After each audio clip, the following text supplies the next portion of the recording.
Hello and welcome to another episode of Road to the White House. I'm Kaveh Tafwai, along with my colleague, Borna Danesh. We will focus on the latest news on U.S. presidential election.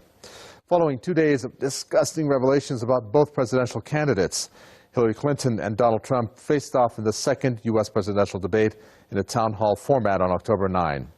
Sunday's debate, the second of three before the November 8 election, was more concentrated on personal attacks against each other rather than discussion of policy. Well, today we'll focus on what happened during the debate and the circus that occurred before and after it. So stay tuned.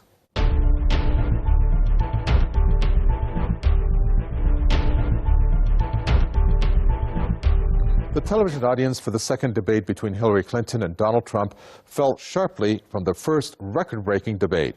It is estimated that some 66.5 million Americans tuned in to the 90-minute-long debate on Sunday across a number of networks, well below the record 84 million who watched the first debate 2 weeks ago.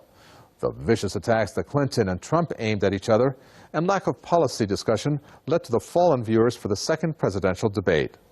Some debate viewers had mentioned that it was difficult for them to answer questions to their children regarding the vicious attacks that were made by the candidates. In the second debate, not only did the attacks not decline, rather they became more vicious. Donald Trump brought women in the audience that had accused Bill Clinton of sexual harassment. He also brought rape victim Kathy Shelton to the audience. When Shelton was 12 years old, she was raped by Hillary Clinton's client. Clinton helped her rapist client get off on a technicality and was later seen laughing about it. At the end of this vicious debate, maybe the biggest losers are the millions of Americans that watched it. Welcome back. One of the big enigmas of this presidential election is the differences between different polls. Borna is here, and he will try to give you the most accurate polls possible. Thank you, Kaveh. As we say here every week at Road to the White House, the polls are all over the place. We're going to try to give you the most accurate polls possible. We are going to stick with the LA Times poll that we've been using, which despite all that's happened to Donald Trump this week, Trump is still leading 45% to 43%. Trump's lead is down 2% from last week's LA Times poll. Another important swing state is the state of North Carolina.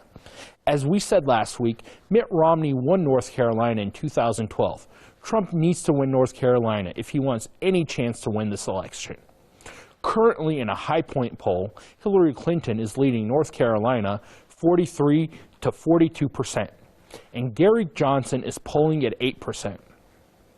Another key swing state is the Commonwealth of Pennsylvania. In a Susquehanna poll, Hillary Clinton is leading in the Commonwealth of Pennsylvania 44%. Donald Trump is at 40%. Gary Johnson is polling at 4%, and Jill Stein is polling at 2%.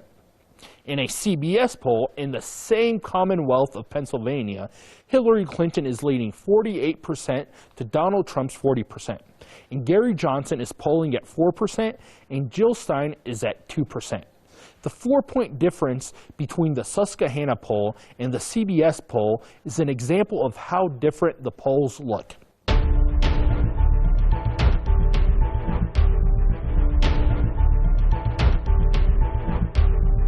In this segment of the program, we have Keith Preston. He's a political commentator and chief editor and director of Attack the System. Also joining us, Alex Newman. He's a journalist, analyst, and president of Liberty Sentinel Media Incorporated with us. First, let me start with Keith Preston. Keith Preston, was the debate performances of Hillary Clinton and Donald Trump appropriate for a civilized society?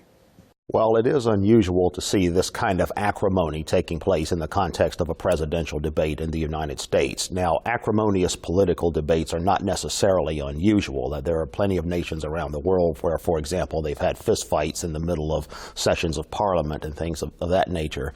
But what is particularly unusual about the debate was the fact that so much of the debate focused on personal attacks, accusing one another of criminal offenses, threatening to have the other person criminally prosecuted, prosecuted if they're elected, accusing Donald Trump of sexual offenses, accusing Mrs. Clinton's husband, the former president, of being a rapist, essentially. It is unusual that we see that in the United States in presidential debates where these kinds of very severe personal attacks are taking place. And that does show that there is a very high level of acrimony in our society. We have a very polarized society at present. And these candidates reflect that. They reflect the wider polarization that takes place in the wider society and has been escalating over the past few decades. Right now in the United States, the level of hostility between the two political parties, or people who identify themselves as being affiliated with the two political parties, is roughly about the same as it was during Reconstruction following the American Civil War. If we go back and we look at the research that's been done on this, we see that obviously a country that just went through a civil war, there would still be a lot of acrimony over between the North and the South and the Democrats and Republicans. And we see that the level of hostility now between the two sides is roughly the same as it was during the 1870s, 1880s, in the decades following the Civil War. And for this reason, the candidates also are very polarizing figures as well. They represent constituencies that are in polar opposition to one another. And they also represent personalities that are very unpopular with their opposition. And essentially, the election is about people voting against the person that they hate the most. Neither of these candidates are particularly inspiring candidates. Most people who have strong feelings about this election feel like they don't want the other person or the other side to get elected. And this is the kind of thing that you do find in democratic societies where democracy is starting to fracture, where for a democratic society to work, there has to be some agreement about basic principles, about some common values, some common identity. And when you have elections, the losing side has to be willing to lose gracefully, with the presumption that they'll get another shot at the next election and things like that. Now, what we see now is the society polarizing into a couple of what amounts to different countries or different nations, certainly into political factions that view one another as mortal enemies, or at least something close to that. Well, I have the same question to Alex about the debate performance of Hillary Clinton and Donald Trump. I think the debate performance actually was kind of a national disgrace. It's actually, I think, very embarrassing to have this kind of level of discussion in political discourse. Rather than talking about the issues, rather than talking about the Constitution, they're poking fun at each other like elementary school children. And some of these issues are really serious. Some of the things that came out, the sexual things, and Bill Clinton's well-known sexual assaults, and Donald Trump's comments, I think it's horrifying that we as a nation have sunk so low that this is what passes for political discourse in our country. It's actually, I think, a national embarrassment, a national tragedy, and I think it's a testament to how far we've fallen as a nation. Unfortunately, this seems to be a downward spiral, that we just keep going down and down to the point where our national presidential debates look like some kind of circus. I think it's a tragedy. It speaks volumes about where America is going, and hopefully we can turn it around. Alex Newman, Donald Trump said that since he is rich, he can do anything that he wants with women. Is that an accurate statement, that in the United States you can do whatever you want to women if you're rich? I think there's several angles to this question that should be explored. For one, it is true that in the United States as it exists today, money allows people to get away with a lot of things that they should not get away with. Not only money, but political power. We see this, I think the Clintons are also a perfect example of this.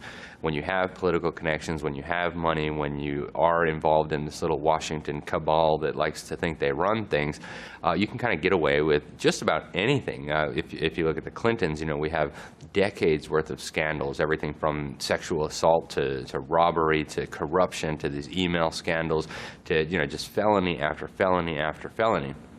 And unfortunately, Donald Trump was not wrong when he said that being very rich allows him to get away with a lot of things. Now, That wasn't always the case in our country, but unfortunately, as we fall into this kind of moral morass or even moral abyss, it's more and more the case that if you have money and you have political connections, you can kind of do what you want. And I think the lack of prosecution of Hillary Clinton is really the epitome of this. I mean, everybody knows she's corrupt. They've taken polls, and the vast majority of the American people understand that she's committed criminal activities that any normal person would be prosecuted for.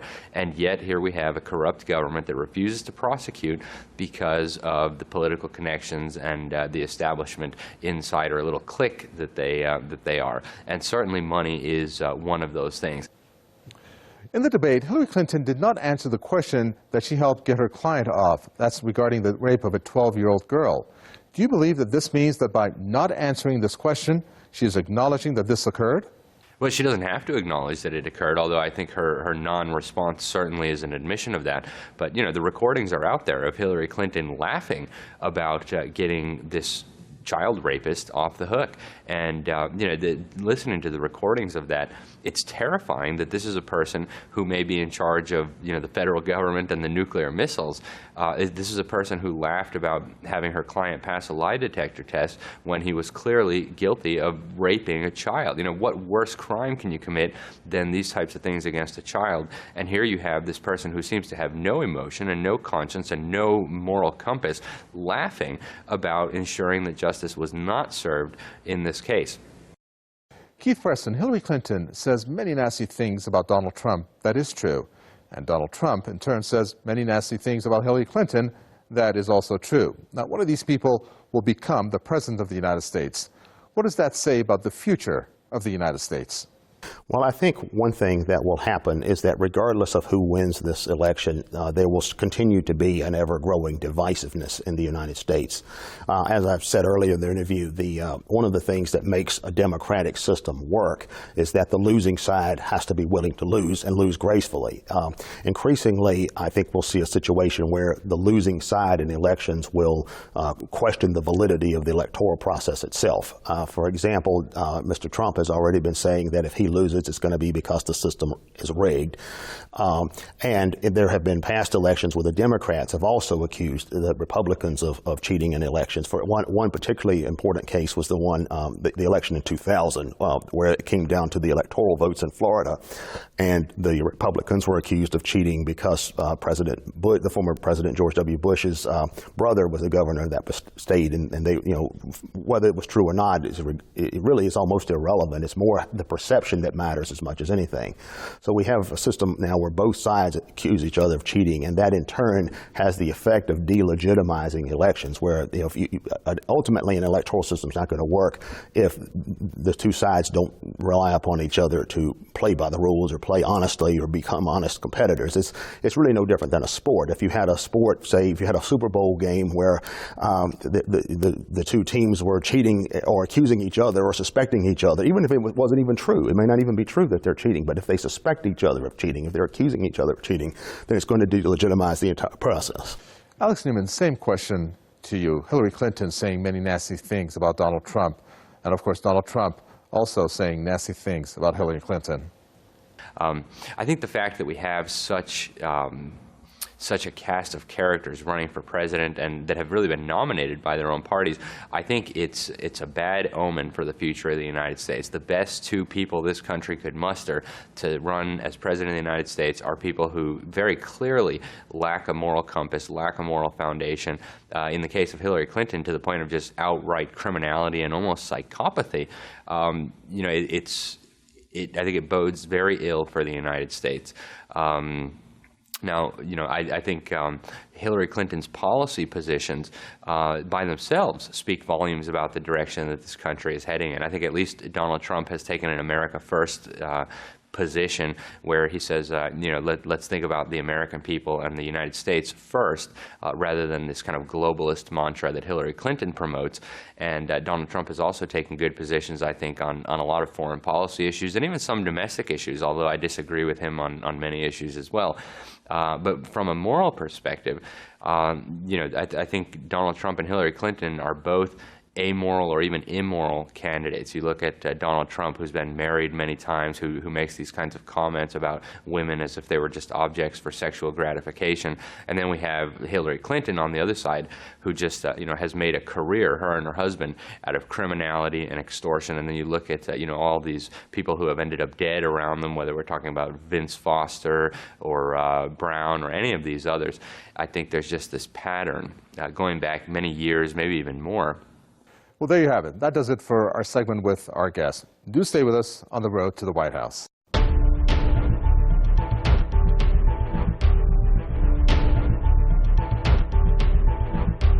On Sunday night, Americans faced an event full of crosstalk and character attacks. This week, Borna has chosen some parts of the second presidential debate. Let's take a look. That was locker room talk. I'm not proud of it.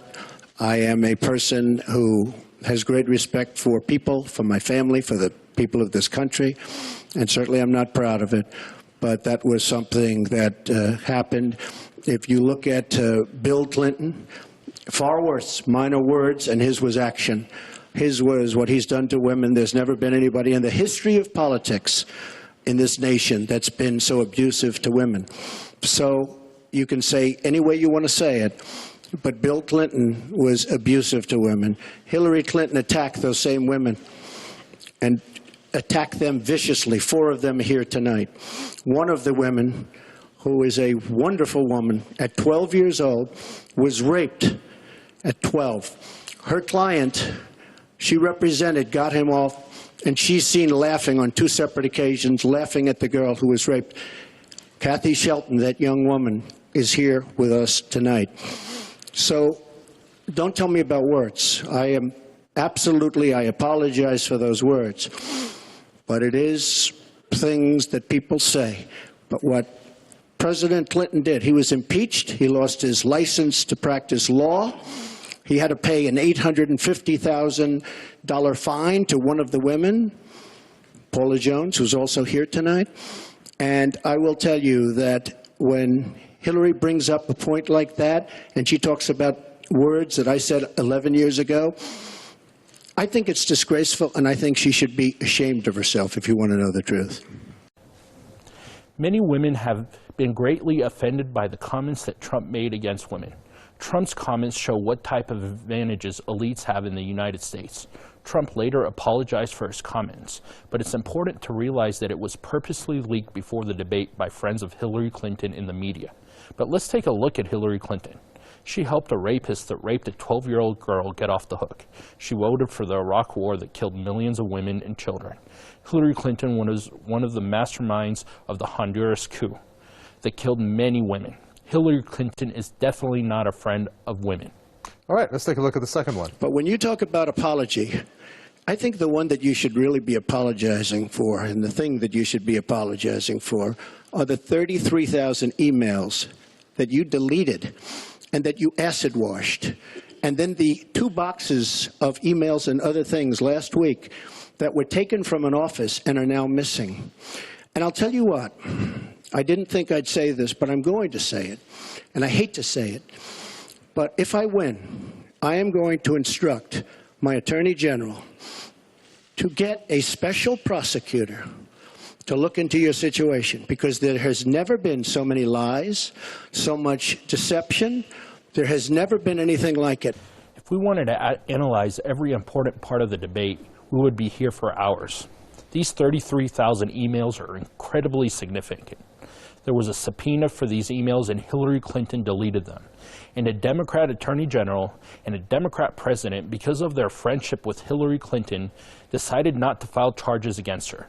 If any other American would have done anything close to this, they would have been locked up and the keys would have been thrown away. Do you think it was right for Trump to actually say that if he were to become president, that he would actually go through the motions and then eventually hope to put Clinton in jail? I think that's what his base wants to hear. In my opinion, Hillary Clinton should definitely be in jail. But it's also something that his base wants to hear, and he's trying to say that he's going to deliver on that promise. Okay. Time to take a look at number 3. All right. Secretary Clinton, let me follow up with you. Your husband called Obamacare, quote, the craziest thing in the world, saying that small business owners are getting killed as premiums double, coverage is cut in half. Was he mistaken, or was his mistake simply telling the truth? No, I mean, he clarified what he meant, and it's very clear. Look, we are in a situation in our country where if we were to start all over again, we might come up with a different system. But we have an employer-based system. That's where the vast majority of people get their health care. Obamacare is one of the biggest frauds in American history. It was advertised that it would make all Americans have health care, but instead it has been devastating for small businesses, and it has made billions of dollars for insurance companies that in turn have contributed to the campaigns of Hillary Clinton and Barack Obama. So what you're saying there, because maybe some viewers don't know, is that Obamacare doesn't actually, or has not contributed to more Americans getting insurance? Well, it is true that more Americans do have insurance. 20 million more Americans have health insurance, but it's been extremely devastating to the middle class and to small businesses. And one of the biggest problems is that people have to buy health insurance. It's not that it's given to them for free. And a lot of these insurance that's given to them is not what the types of insurance that people like. They can't pick their own doctor, and it has so many different niches in it. Okay, time for the last one. Okay. It's just awfully good that someone with the temperament of Donald Trump is not in charge of the law in our country. Yeah, because you'd be in jail. Secretary Clinton. You know, Kava, during this whole debate, Hillary Clinton kept her composure, and she was laughing and wasn't trying to let Donald Trump get under her skin. But the comment that Trump just made really upset her. Very well. Thanks for that. That does it for this segment. Do stay with The Road to the White House.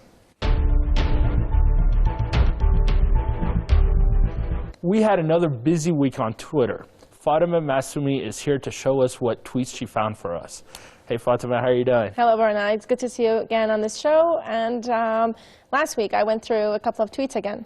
Okay, what do you have for us? Well, for the first one by Dr. Jill Stein, she says, Saudis bombed a funeral in Yemen, killing at least 82 people. Who supplies their weapons? The U.S. Right.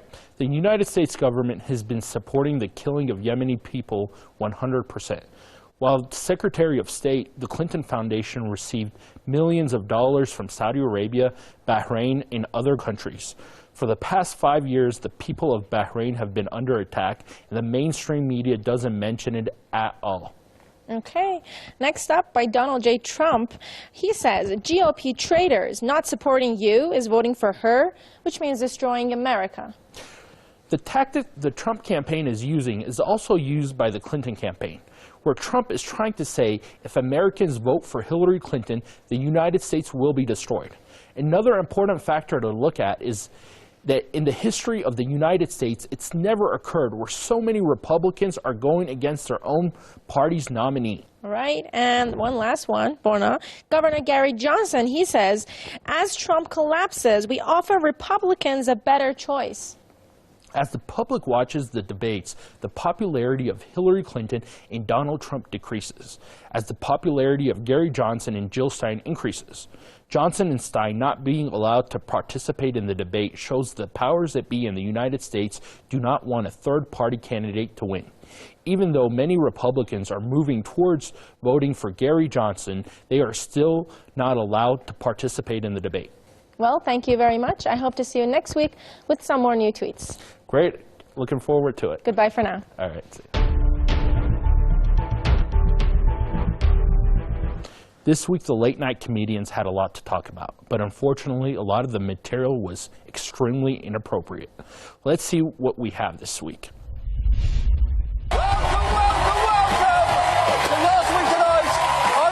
Thank you so much for joining us, and let us dive in straight away with the 2016 election, or as it's better known, oh, I get it, we all died and this is hell and Satan has cursed us to live out this nightmare for all eternity, 2016. Now, the second presidential debate wrapped up half an hour ago, but we taped this before it began, so I don't know anything about the thoughtful, substantive discussion of policy that I'm assuming took place. The amount of personal attacks the major candidates make against each other has gotten ridiculous. The lack of policy that has been discussed by the two major candidates has reached a point where it has become a topic of discussion by the late-night comedians. Now let's go to our next comedian. On Friday, and has reverberated throughout the weekend, despite Trump's efforts to calm things down with a video apology. I've never said I'm a perfect person, nor pretended to be someone that I'm not. Anyone who knows me knows these words don't reflect who I am. I said it, I was wrong, and I apologize. Okay, let's try and unpack all of that. First, he claims he's never said he's a perfect person, which, of course, is a lie. Then he says he never pretended to be someone he's not, right before claiming these words don't reflect who I am, which is absolutely absurd. They could not capture his essence more if they were spoken by a spray-tanned Furby eating KFC and screaming at a Gold Star family. One good thing that has come out of the 2016 presidential election is that it has showed how biased the media in the United States is, and shows the media is pushing an agenda even in late-night comedy. Thank you for joining us for another episode of The Road to the White House. Hope to see you next week, where we'll give you an alternative perspective of the United States presidential election. Until then.